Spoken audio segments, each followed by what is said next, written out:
bityo rero ni byiza ko uwo muhungu cyangwa se uwo musore aba atarijanditse muri ibyo bintu. Noneho kenshi na kenshi ibyo bikorwa iyo bimaze kuzamo, imishinga iratakara n'imitekerereze igatakara n'ubwonko bukangirika, bityo ugasanga nta n'iterambere.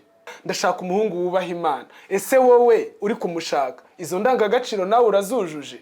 Kuko buriya nanone ntabwo twafata umunzani ngo tuwuhengeke, dufate umwiza wujuje ibisabwa byose tujye kumuha wa undi mubi nawe wiyandaritse wakoze ibyo bintu byose uri mu gatebo kabi. Nongeye kubasuhuza kandi mwifuriza ibihe byiza inshuti zacu mudukunda mukunda ibiganiro bitandukanye tunyuza kuri uyu muyoboro wacu Inzira Iboneye Official. Nkwibutsa gukanda subscribe niba udukunda kugira ngo ibiganiro byacu urusheho kubibona, kandi wibuke no gukanda kukazogera kugira ngo ibintu birusheho kugenda neza. Zimwe mu ngaruka zo kugira ngo imiryango imwe n'imwe ibe yasenyuka, haba amakimbirane agiye atandukanye, binaterwa n'amahitamo mabi yabayeho mu gihe abantu bari kurambagizanya guteretana umwe ahitamo undi. Turi kumwe rero n'umutumirwa wacu Rukundo Jean Bosco, akora ibiganiro bitandukanye bijyanye no gufasha abantu guhindura imyumvire mu byiciro bitandukanye by'ubuzima, yaba ku muryango, yaba mu iyobokamana, yaba ndetse no mu bukungu, ingingo zitandukanye akora kuri ibyo bintu. Tugahe ikaze Bosco. Murakoze cyane, turishimye kubana nawe. Yego, twinjira mu ngingo yacu rero, umukobwa arahangaha aravuga ati ndifuza umusore tuzabana, tuzafatanya urugendo tugakorana umushinga wo kubaka urugo. Nuwuhe musore akwiye kureba dukemo bimwe by'amarangamutima akavuga ati ni icyo akwiye kugenderaho, ni izihe ndangagaciro akwiye kureba ku musore akavuga ati uyu musore namubonye ashobora kuvamo umuntu twafatanya urugendo, ashobora kuvamo umuntu uri responsible? Buriya umusore wa mbere muzima, indangagaciro ya mbere ni ukuba uwo musore azi Imana. Buriya mbere na mbere Imana mu byo dukora byose, mbere na mbere Imana. Kuko buriya iyo ugeze muri religion, iyo ugeze mu iyobokamana, naryo ni irindi rerero ritubuza ibizira, ritubuza kwiyandarika, ritubuza gukora ibiteye isoni, ariko ukabona ko mbere na mbere Imana. Inama nziza rero ngiye natanga uburyo umuhungu akwiriye kuba yubakitse, icyambere akwiye kuba ari umuhungu watojwe Imana, uzi Imana, umaze gusobanukirwa, uri kuri icyo gipimo. Ariko nanone icya kabiri, kuko Imana yo ni rusange, twese tugira access kuri yo, n'umukobwa yagira access ku Mana, n'umusore yagira access ku Mana. Ariko noneho ingingo ya kabiri ni ukuba uwo musore atarigeze yijandika mu byaha. Reka tuvuge nk'ibyaha. Buriya kubaka ni ukugira ngo wubake urugo. Kubaka urugo rero habamo no kororoka, kandi kororoka nanone bifite inzira binyuramo. Habamo kubonana kw'abashakanye kugira ngo imbuto zo mu nda zizaboneke. Bityo rero ni byiza ko uwo muhungu cyangwa se uwo musore aba atarijanditse muri ibyo bintu, kubera yuko ubu dufite ikibazo muri sosiyete. Impamvu ubona 45% abahungu badashaka ni ukubera barangije gukora ibyo bintu. Barasamporinze, amaze guhura n'abakobwa 5, 7, mu mutwe yarangije kwangirika. Noneho akibaza ati se ubundi ndajya gushaka iki?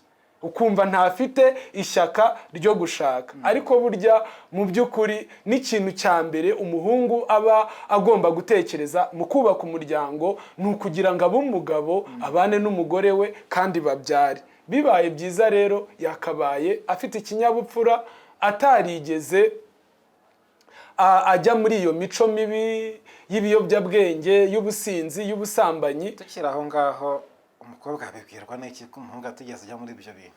Ni simple, ni ibintu byoroshye cyane. Umukobwa arabimenya kuko umuhungu wabikoze agatima kaba kari hariha. Ni ukuvuga ngo ariyorobeka ku munsi wa mbere, akiyorobeka ku kwezi kwa mbere, akiyorobeka amezi 3, ariko ntibishobora gushira amezi 4 atarakubwira atari ko bundi bimeze bite. Gutya na gutya n'imyitwarire kugaragariza, usanga ari imyitwarire iganisha kuri ibyo bikorwa. Noneho kenshi na kenshi ibyo bikorwa iyo bimaze kuzamo, imishinga iratakara n'imitekerereze igatakara n'ubwonko bukangirika, bityo ugasanga nta n'iterambere. ni byiza rero ko umuhungu ugomba gushaka kubaka agomba no kubanza kwita ku iterambere ry'ibanze.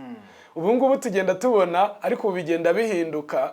Wajyaga wumva abantu bavuga ngo Imana izabikora, Imana izabikora. Umuhungu nta materiel de base afite, aracyaba mu rugo, ntaragura ibikoresho, nta matera agira, nta kintu namba, gutyo yimereye. None se uwo muntu arakora umushinga wo kubaka nawe ubwo atariyubaka, kandi bazamutwerera ariko akimuhana akazi imvura ihise, niko bavuga. Buriya nta muntu ukora umushinga w'urugo ngo ashingire mu ntwererano. Nshobora gutekereza ngo Samuel azantwerera miliyoni akantwerera 5, nkatekereza ngo Tantine azantwerera 200 akantwerera 10, ugasanga na collecting intwererano zose nkavanamo 500. Mwese 500 ndabikoramo inkwano, mbikoremo materiel, mbikoremo umushinga, nzategura ubukwe bizakunde. Kutabaze sabo baririmba nabo ntago bazatanga nde. Wese wende cyo ngicyo reka twere kukirambura cyane. Ariko uravuga uti agomba kuba aririnze izo ngeso z'ubusambanyi, kubera yuko kimwe mu by'umuntu mu bitera umuntu amatsiko mu kuba yakubaka urugo n'icyo ngicyo nacyo kirimo, ni nako kuba umugabo. Yego, ariko se nanone hari umukobwa ushaka kuvuga ati tumaranye amezi 3 mbona nta kintu ambaza, ati ntangira kugira ubwoba no gutekereza si uyu muntu bundi kuri iyi ngingo. Ubwo rero tugarutse kuri wa mukobwa nawe wangiritse mu mutwe. Urumva uwo mukobwa nawe uri kumarana amezi 3 n'umuhungu akavuga se ko nta kintu ari kumbaza, katarambwira ngo musure, kataratangira kunkaba akaba no kugira gute. Urumva mu by'ukuri haba harabayeho nanone domination mentale, aba yarangiritse mu buryo bw'imitekerereze. Icyo kintu kiba cyaramudominye negativement ku buryo ubona yuko aba yararangije kwangirika. Buriya muri iki gihe ubwo kuvuga no gutaruka, ubwo tusa n'abageze no ku mukobwa. Muri iki gihe isoni zaratakaye, kandi buri isoni zari ingenzi. Isoni z'umwari zamurindaga gusamara, isoni z'umwari zamurindaga kwiyandarika, isoni z'umwari zamurindaga gukora ibintu mu ruhame, ugasanga nyine ni umwari wavamo mutima w'urugo. Ubwo rero uwo nguwo nibiri hanze uri kuvuga ati amezi 3 nta kintu ambajije, uriya muhungu ni ikigwari rwose. Uwo muhungu nawe ufite umeze gutyo namenye ko nawe ntacyo afite. Ubundi umusore uzabamo umugabo hari ibintu 3 aba agomba kwirinda. Icyambere, ntago wazaba umugabo ugira isindwe. Icya kabiri, ntago wazaba umugabo uba mu biyobyabwenge. Icya gatatu, ntago wazaba umugabo uri imbata y'ubusambanyi. Ibyo rwose ni ibintu nimba udukurikiranye ukunda uyu muyoboro ushaka kuzavamo umugabo, banza ushyira iherezo kuri ibi bintu. Ushyira iherezo ku businzi, ushyira iherezo ku busambanyi, ushyira iherezo ku biyobyabwenge. Noneho wambara imbaraga, uba umunyamurava n'umunyamwete, bizagenda neza. Ubwo aho ni ku muntu ubirimo, utarabijyamo cyangwa se utekereza akavuga ati ndabona nanjye ahangaha nkundanye n'umukobwa ntabwo twamara n'ukwezi ntaragira icyo mubaza, utarajya muri iyo nzira we ubwo nawe arumva ko hari ingaruka zibirimo mu rugendo rwe rwo kuba yahinduka umugabo. Turi kubwira umukobwa tuti umusore umeze gutya niwo wahitamo. Tubonye kwirinda ubusambanyi, tubonye kwirinda izo nzoga, ubwo businzi, tubonye kwirinda ibiyobyabwenge. Mu mibereho noneho y'ubuzima busanzwe ni izihe zindi karite zishobora kumuranga, ushobora kubona ukavuga uti uyu muntu nkurikije uko mubona, nkakubona imyitwarire, nkabona ibi n'ibi, ndabona yavamo umugabo muzima. Icyambere ubwo noneho tugarutse mu bifatika. Aho tuvuye muri karagiteri zisanzwe ziri generale, reka noneho tugaruke mu ndangagaciro za nyazo. Icyambere, ugomba kumenya ko umushinga w'urugo cyangwa se kuba uzaba umugabo ari ukuba umutwe. Kuba umutwe rero buriya ni ubushobozi. Ni ukuvuga ngo ugomba kuba ufite imitekerereze ibyara inyungu. Iyo tuvuga imitekerereze ibyara inyungu, ni ukuba uri umuntu ufite ubwonko buhanga udushya, uzira ubukene, urwanya ubukene ku manywa na nijoro. Si ukuvuga ngo wenda we waragwije ufite ibya mirenge, ahubwo ni ukuba ufite imitekerereze ibasha kugira ikigeraho. Kuko buriya nutabasha gukora, ubwo twagarutse ku ndangagaciro y'umurimo, umugabo agomba kuba ari umukozi. ni umukozi ugerageza kimwe kikanga agatekereza ikindi kigakunda akongera agatekereza ikindi. Buriya rero umukobwa ikintu cya mbere agomba no gushingiraho, kuko mu rugo buriya iyo ugeze mu rugo uba ugeze noneho muri responsibility, uba uvuye muri finansoma ya papa wawe, uba uvuye muri finansoma ya mama wawe, noneho baba bagiye kuvuga ati uyu munsi turakoresha iki nijoro, ejo bizagenda gute, ubutangiye kumenya uburyo batanga ubwisungane mu kwivuza, ubutangiye gutegura amashuri y'abana ejo hazaza. Ukwiye rero kuba uri umuntu uzi guhangana n'iminsi n'ibihe, ariko mu buryo bubyara inyungu. Ugomba kuba uri umukozi gukora rero. Wakora ufite aho ukorera, wakora wikorera, wakora ukorera ibihembo, wakora ukorera imishahara mu buryo bugiye butandukanye, ariko uri muzima mu bitekerezo. Umugabo rero buriya ni ibitekerezo. Yego. Ukaba ufite iyo nyota yo gutekereza no kugerageza kwivana mu buzima bumwe ujya mu bundi. Nubwo aho ngaho se ntago uhuje n'abandi bavuga bati njyewe nintabona umusore ufite amafaranga ntago nzava muri uru rugo. Erega buriya reka tureke kubeshyanya. Amafaranga si byose, ariko akora hafi ya byose. Buriya amafaranga, uzi ko dufite ingo, statistique igaragaza ko ari nka 27%. Izo ngo 27% zibanye mu makimbirane, zibayeho nabi ndetse biri kuganisha muri gatanya, biri guterwa n'ubukene. Buriya ubukene ugomba kumenya yuko ubukene iyo bwatashye urugo, urwo rugo ntago rubaho neza. Ni byiza rero ko mu kurambagiza nicyo kintu kireba, rambagiza koko abantu bose bari imbere yawe. Wowe mukobwa ugiye guhitamo uwo muzabana ubuzima bw'iteka, wowe musore ugiye guhitamo uzakubera umugore wawe akakubera mama w'abana bawe, mu kubakana umuryango ubuziraherezo. Ni ukuvuga ngo rero izo ngingo zose uremerewe kuzirebaho, kuko buriya nanone ntitwaba materialiste 100%, ariko ni byiza ko iyo ndangagaciro ibihari. Ariko se hari ukubwira ati niba ushaka umusore wujuje ibyo ngibyo kireka n'umwibyarira.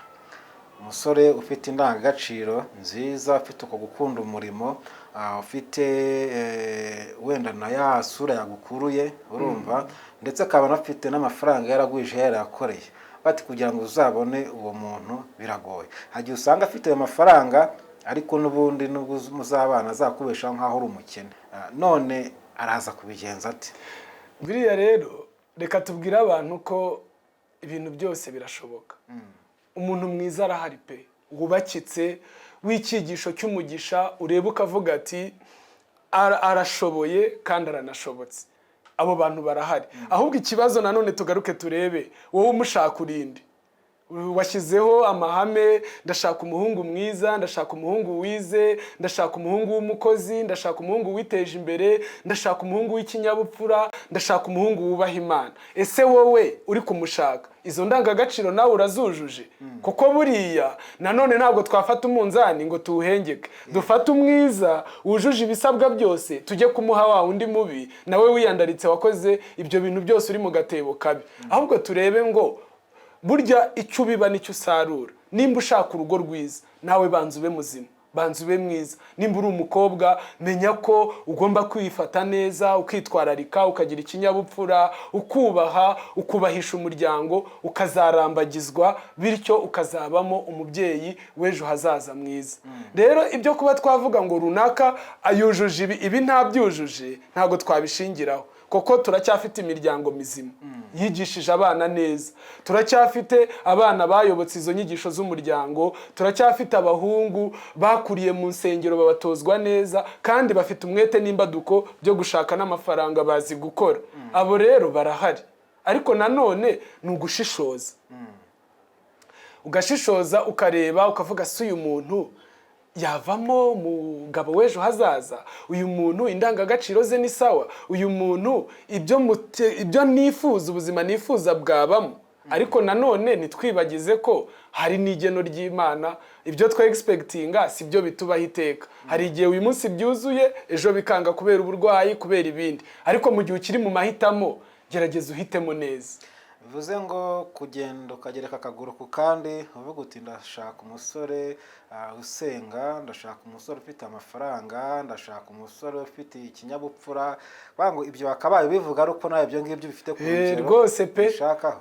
Nutunga agatoki hariya nawe ujye ubanza ukitungeho. kubera yuko buriya ni nabyo bibazo tujya duhura nabyo. Usanga hari ukuntu muri iki gihe iminzani itagihura, ugasanga umusore mwiza w'umunyamuco, ufite umuco, ufite ikinyabupfura, w'umunyamwete, w'umunyamurava, aragiye arambagije nabi. Noneho kwa gushoboka kwe, kwa kudashoboka kwa mugenzi we yahisemo, bikazahura bikamwangiza, ugasanga urugo rwabo rubaye rubi n'ahazaza habo habaye habi. Buriya hari ikintu cyacitse kandi ngewe ku giti cyanjye nemera ko cyari cyiza. Urabona ko kera barambagizaga umuryango, ariko uyu munsi abana nibo bari kwirambagirizanya hagati yabo. Umuhungu arabenguka umukobwa, bakaba babitwaye gutyo. Ariko buriya bakuze kera iyo bajyaga kurambagiza, barambagizaga umuryango, bakareba ko nta miziro n'imiziririzo birimo, bakareba ko uwo muryango wubaka, bakareba ko uwo muryango utanga imbuto, bakareba ko aho hantu nyine ari ahantu hujuje ibyangombwa ho kuva umugeni. Ariko uyu munsi nanone dukebura abahungu cyangwa se abakobwa, ongera usubiza agatima impembero, uvuga ati ariko uyu muhungu ko ari mwiza, ko akora ahantu heza, ko mbona ikinyabupfura, ko mbona umuco, ko numva namukunze, wongera use n'ureba mu muryango. Ariko kiri aho ngaho twamaze kubona yuko umuryango ufite uruhare runini mu gushepinga umwana wabo uwo azavamo. Ubwo umaze kubona uwo mwana uko ameze, ntushobora guhita utekereza ko bati ndirirwa njya kureba. Oya, hari n'abameze gutyo batabikomora mu muryango. Buriya edukasiyo umuntu acamo ni edukasiyo eshatu. Umuntu aca muri edukasiyo familiale, umuntu aca muri edukasiyo politike, izi z'amashuri twiga bisanzwe, umuntu agaca no muri edukasiyo religieuse. Iyi edukasiyo familiale ishobora gufeiringa, ikagufasha wenda 30%. Wagirirwa amahirwe muri edukasiyo politike, nk'aba bana bagiye bakurira mu bigo by'abihaye Imana, akavanamo rwose indangagaciro, akaba umugabo abivoma ku barezi bamureze. Cyangwa se naho bitakunda, akuzuzwa na edukasiyo iyi ngiyi religieuse y'imyemerere. Umushumba akaba yakubera umubyeyi, mwarimu, umudiyakoni, bakagufasha rwose ugakura uri umusore mwiza ukuriye mu nzu y'Imana umeze neza. Ariko nanone ushobora kubigeraho imbere muri edukasiyo familiale, famiye itari nziza, yarabaye mbi, ariko ukongera ukagirirwa amahirwe yo gukuriraho no kubuganira n'abandi ukaba muzima. Ni byiza rero nanone kureba no mu muryango, uvuga ati ariko umuryango ngiye kubakamo wo umeze gute. Koko reka nkwereke, buriya urugo ni umuryango. Byanze bikunze, uba umuryango w'umuhungu, waba umuryango w'umukobwa, barahura bakaba umuryango umwe. Iyo ushatse rero ukabona, iyo ugize ibyago, intege nke z'umuryango zikakubaho, uhita uhura n'ikindi kibazo. Kuko buriya urugo rushyashya, urugo rutangiye, rukenera amaboko y'umuryango uko byamera kose. Ni byiza rero n'icyo ko umuntu yakirebaho. Niba nkumvishije neza, uravuga uti umukobwa cyangwa se umusore imyaka ijyanye atarabona uwahitamo, atarabona uwo babana, bivuze ngo hari uruhande rwe nawe yabigizemo uruhare cyane. Kuko buriya rega, nimba ku bana ari umushinga, nimba uzi ko ugomba kuba umumama, ntabwo ari ibintu utegura mu myaka 40, nta nubwo ari ibintu utegura muri 35, ubitegura muri 20 ukirangiza kwiga. Nibwo utangira kuvuga se ko nkuze, ko ndi umukobwa, ko rwose mbona ndi inkumi nziza y'ikimero, y'igihagararo, ni gute noneho ninde wazambera umugabo. Ugatangira nawe kwisuzuma, ukavuga reka ndeke ibi, sinagenda gutya, ndarambagizwa, ndatangira kwitwara nk'uzakora, nk'uzubaka urugo ejo hazaza. Akenshi na kenshi rero bano bakobwa ubona bagera mu myaka myinshi badafite engagement, usanga barabyirengagije. Buriya hahandi ku ntebe y'ishuri muri kaminuza twicaye turi kwiga, ntago bigukuraho icyo uzaba. Ubutangira kunyuzamo ijisho, utangiye kwitwararika, utangiye kureba umusore wakubera umugabo, utangiye kunyuzamo ijisho, utangiye kutiyandarika, bityo rwose bigenda neza. Hari naho uri kurambagiza. Hari naho uri kurambagizwa. Kandi nawe musore uri uri kurambagiza. Kuko buriya kenshi na kenshi uzarebe umuntu mubana, mugira ahantu muba mwarahuriye. Mushobora kuba mwarahuriye ku ntebe y'ishuri, mushobora kuba mwarahuriye mu kazi, mushobora kuba mwarahuriye ahantu mu myemerere, mushobora no kuba yaraguhaye serivisi bitandukanye ahantu muri ofisi cyangwa ahandi, cyangwa mwarahuriye ku nzira gutya mukaba muromatanye.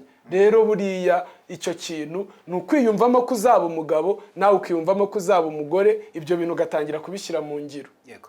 ariko hatagira abatwumva wenda yaragerageje n'ibyo ngibyo bikaba byaranze nabo baba bahari, yaragerageje kugira iyo myitwarire akitwararika akagira za ndangagaciro umusore yahitamo cyangwa se akaba umukobwa atekereza ko umusore yahitamo akamugira umugore, ariko bikanga nabo bibaho.